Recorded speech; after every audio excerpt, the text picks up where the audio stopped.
The Lion King. What is there to be said about this movie at this point? So far in Sean's yearly reviews, we have reached the point where things have peaked tremendously. As in, The Lion King is one of my favorite animated movies of all time. Not just from Disney, but of all time period. The movie is fun, emotional, has a bold message about either running from your past or learning from it, has fantastic musical numbers for the most part, and is timeless in every sense of the word, where you could show this movie to anybody and they wouldn't be able to tell when this movie was made. Needless to say, The Lion King is the definition of an animated movie where every decision made was flawless, except for Can You Feel the Love Tonight, which was pretty much a generic love ballad, and people have taken issue with the climax of the movie, saying that Simba got absolved of everything, but I highly disagree on that. Scar basically gaslit Simba into thinking that he was responsible for Mufasa's death, and given that he was a child when this happened, he was obviously going to believe that this was the case. And this is a movie that in every single way does not need to be remade, because it's fine just the way it is. But it's too bad that Disney didn't get this memo. To begin this review right now, the original Lion King is an easy 10 out of 10 movie, and is definitely the best animated movie that I covered in Sean's yearly reviews so far. But much like what I did back during my review of the Lilo and Stitch remake, I decided to go ahead and get my thoughts on the original movie out of the way so that I could basically talk about what this review is actually about, and that is the remake of The Lion King. Unlike with Lilo and Stitch, where I didn't start getting into that film until much later, The Lion King is a film that holds a special place in my heart, as it was one of the Disney/Pixar films that I watched the most out of all of them when I was little. Not as much as Finding Nemo, but it's something you could consider a close second. So, given that The Lion King is a franchise that I hold near and dear to my heart, this review is going to be more personal as a result. So, one night, I decided to do a double feature, where I'd watch both the original version as well as the 2019 remake. And I think you can already tell which one is the better version from the tone of this review right away. The 2019 remake is really bad. Like, it's top 10 worst movies I reviewed for Sean's yearly reviews bad. Not number 1, just to make that clear, nor is it in the top 5, but I think that this one hurts a lot more than most of the other bottom 10 candidates, considering the fact that the original Lion King does everything right in every single way. The live-action remake, from the very first steps to the very end, does everything so wrong that I need to emphasize this right now. If you haven't seen the original, do not watch this movie without getting the idea of what that film did first, because this movie will single-handedly turn you away from the original if you didn't watch it. Now,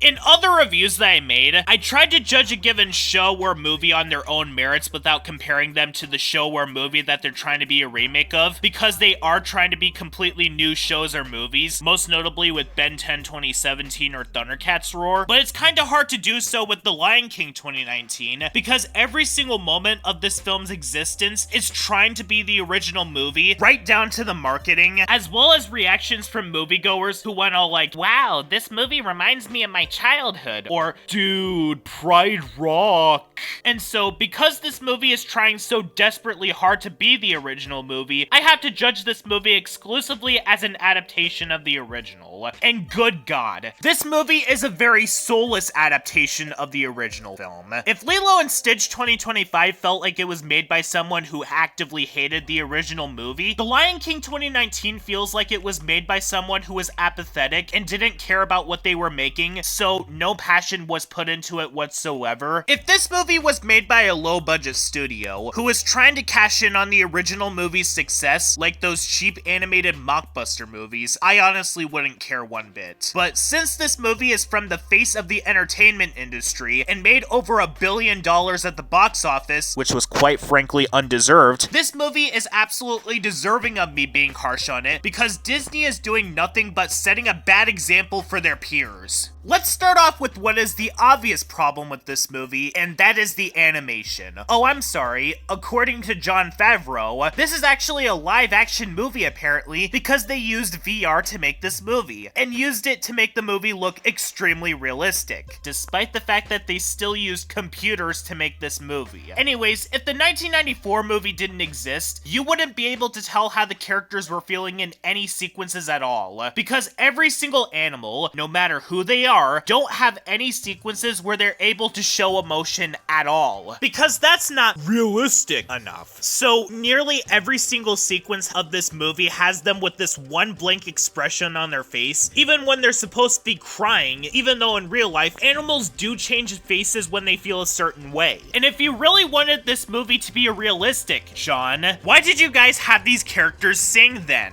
Why did you not have Simba attack Timon and Pumbaa as soon as he woke up from his coma? And why did you have Rafiki use his stick in the climax? And the film having itself look all realistic actually hurts the movie rather than enhances it. Because the original movie was animated, they were able to do things that you couldn't do in live action, such as the Broadway music video scene in Just Can't Wait to Be King, and many of the locations seen in that movie were based off of real locations that the filmmakers took pictures of in Africa, and when brought into the animation, they made all of these locations look gorgeous. And even sequences like Simba, Timon, and Pumbaa eating bugs is just kind of there because they are exaggerations of what bugs look like. The exact same reason as to why the bug designs in A Bug's Life are appealing. Bugs in real life are incredibly disturbing up close, and seeing many of them move at the exact same time always made my skin crawl, and listening to their buzzing sends shivers up my spine. So you could imagine how I felt when seeing them move in herds in this movie. Also, Pumbaa's design in this movie, because he's an actual warthog, looks incredibly disturbing, and because most of the lions don't look too different from each other, it's incredibly difficult to tell who is who. Nala's adult design in this movie doesn't look too different from Sarabi's, as opposed to the original movie, where all of the lions had these distinct features that made them stand out from each other, where because Sarabi is Nala's senior, she looks older than Nala. And when Simba becomes a young adult in that movie, he has these facial features that make him look younger than Mufasa. But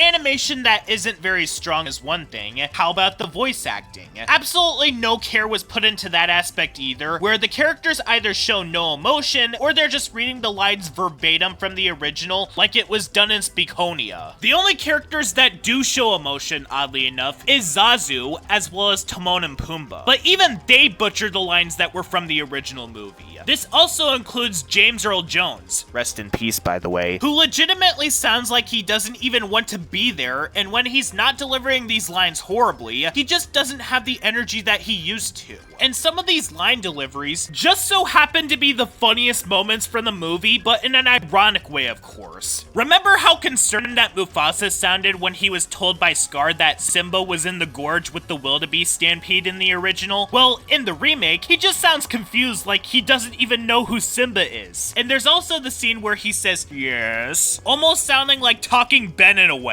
And because of the fact that absolutely no care was put into the voice acting in any way whatsoever, and they utterly butchered what they said in the original movie, this results in the characterizations indicating something else about them entirely. Which leads me into saying that this is one of the worst adaptations that I've reviewed so far for Sean's yearly reviews. Tom and Jerry Willy Wonka and the Chocolate Factory understands Willy Wonka and the Chocolate Factory more than this remake understands The Lion King. And that film went out of its way to butcher scenes so that Tom and Jerry would be there with the rest of the characters. I would ask if the filmmakers even watched the original movie that they're doing a remake of, but considering the fact that this movie has zero identity of its own, outside of having no passion, emotion, or flavor compared to the original, the filmmakers did watch the original movie and went out of their way to butcher nearly every single aspect from the original movie in an attempt to try and stand out from the original, but it failed miserably. Despite the fact that this movie is even longer than the original film, there are incredibly important sequences that are removed from the film entirely. They changed Be Prepared, which was the best song from the original movie, into this lame chant that Scar does with the hyenas, and the original film had this very powerful message about either running from your past or learning from it. Yeah, they cut that sequence out entirely, but yet, they left in sequences that just linger on unimportant junk, like the beginning sequence with the mouse, where they decide to have him enter Pride Rock, or one that gets very disgusting. They decide to show the journey of Simba's hair traveling to Rafiki's place, and during the journey, a giraffe eats the hair, resulting in it popping up in a literal ball of giraffe poop. poop. Someone actually approved of this. Yeah, the crucial development that got our main character to realize that earning his rightful position as king is not important, but a sequence with this dung beetle pushing a bowl of feces is important to show our audience. And all sequences that aren't straight up butchered either don't make any sense now, or they are downright ruined. There are way too many of them to mention here, so here are the egregious ones. Remember in the original movie, where Mufasa was a responsible leader that also cared about his son? Well now, he's characterized to look like he doesn't care about anything. I mean, near the beginning of this movie, he wanted to hear the morning report from Zazu before proceeding to encourage Simba to pounce on Zazu, rather than Simba trying to pounce on something first before having Mufasa put that to the side so that his son would be happy. And in this remake, he cares less about the fact that his son could have gotten hurt by the hyenas and is more worried about the future of Pride Rock. They also made it to where Simba has no reason to feel as if he was responsible for Mufasa's death, because in the original movie, Simba thought that his roar was what caused the wildebeest stampede. Like, the only thing that he was told to do was to stay put, while Scar said that he was going to get Mufasa. Here though, Scar literally told him to roar, thus taking away that sense of responsibility that Simba thought was on his shoulders. I also really hate what they did to Zazu in this movie. They basically turned a character that, while got pretty sarcastic in the original movie, but still took his job seriously, into a stand-up comedian that does nothing but crack these stand-up comedy bits that destroys the mood. Muscle Man from regular show is a better comedian than Zazu is in this movie. The only characters that aren't butchered in this movie in some way are Timon and Pumbaa, but even then, they're just not the same characters without Nathan Lane or Ernie Sabella playing them. Though, them being in this group of animals completely misses the point of their characters, because Timon and Pumbaa were considered outcasts in the original movie, and that's not even getting into some of the other baffling decisions in this movie that I'm surprised didn't get this movie pulled from cinemas in order for these issues to get patched up. The Just Can't Wait to Be King sequence just has the characters running. There is no effort or creativity put into this sequence whatsoever. The only thing that was clever and creative about this was the standing in the spotlight bit, because it kind of looked like they were standing in the spotlight. But no, them having effort by having what the original movie had wouldn't be realistic enough for this movie. Also, the Can You Feel the Love Tonight song doesn't even take place at night anymore. How did you miss something this blatantly obvious, John? But yeah, if you couldn't tell by the tone of this video, I am going to make the exact same recommendation that I did at the end of my review of Lilo and Stitch 2025 and tell you guys to stay as far away from this piece of lion excrement as possible, and just stick with the original movie. Not only is the original movie a lot more appealing to look at, but it has something that The Lion King 2019 could only dream of having: voice actors that actually cared about their freaking performance. And if you really want any other Lion King media to fall back on, you'd be better off watching Simba's Pride 1.5, as well as the Timon and Pumbaa TV show. And even though I didn't really get into The Lion Guard because of that pilot movie, you'd be better off watching that show instead. Meanwhile, for The Lion King 2019, I am going to follow the philosophy that Timon and Pumbaa go by, and use Hakuna Matata to not worry about this movie for the rest of my days. Next.